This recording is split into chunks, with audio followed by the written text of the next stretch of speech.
My name is Anthony Rodriguez. I am 24 years old. I grew up in Vancouver, Washington my entire life. I was raised by my mom and dad and with my three younger sisters. So, like growing up, I noticed that there wasn't always like a positive role model or like an influence for my sisters. And so I try to be very helpful. So I think that people might describe me as helpful or kind. I try to treat like all people with like a universal amount of love and treat everybody kind of like on the same positive level. And so I think they would describe me as a fun and loving and helpful person. A day in Anthony's life, I wake up at the same time every day at around maybe like 6 o'clock to 6:30, and I get ready for work, and I come to work here at 49th Street Academy.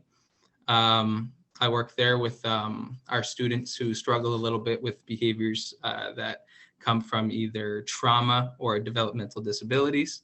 And I work with this population until about 3 p.m. And if I am working my second job, then I go straight from my first job at the school district to a group home where I work with some of the boys who go to our school, and I work there until 10 p.m. I've never really like dread going to work. I feel pretty excited, and I think it's a really cool opportunity for me being 24 years old to kind of play a part in so many different people's lives. And I just feel really grateful to kind of be a part of that for all of our students, and also like the staff that I work with. I see a lot that maybe they need feedback or they have a lot of questions, and I find that I'm pretty good at helping people through understanding like difficult situations.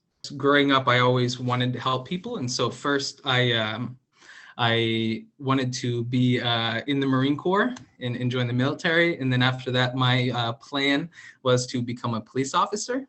But plans change, and I learned more about that like as I started working with the kids. But really, my goal right now would be to become like the first person in my family to go to college. I think that's a really exciting prospect.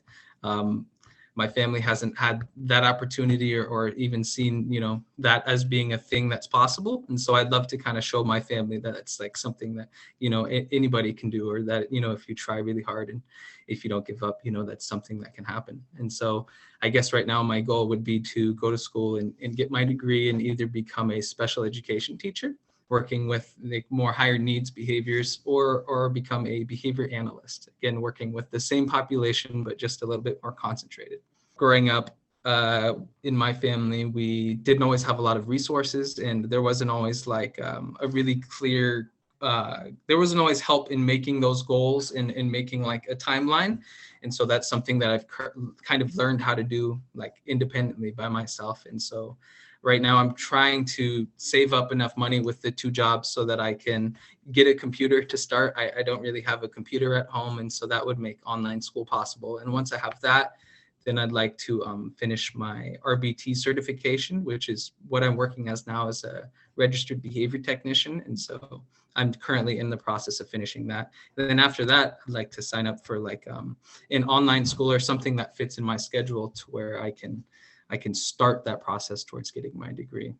Again, I feel really lucky to have the opportunity to work with the kids that I do, because a lot of them have never really had very many opportunities, almost like myself, but obviously in a different situation. And today, actually, just before I joined this meeting, I helped one of our kids go to the playground for the first time ever here at our school. He's kind of always like nervous about going to new places, and so today, we tried something new and we tried something difficult. And when I go home at the end of the day, like just knowing that I can, if they can do that, then I know that I can.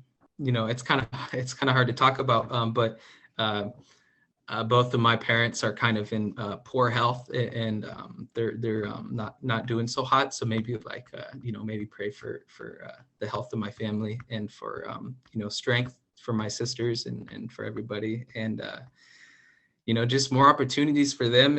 And yeah, I'm just really thankful to talk with you and to kind of to have the opportunity to talk about my life and how important it is for these guys to have people like me, or like a lot of the other people that I work with who come every day. And I think it's important for people to realize that during like really difficult times like our past year and with the coronavirus, that there's a lot of people who go out every day and they try their hardest and their best. And that's all I would like to say.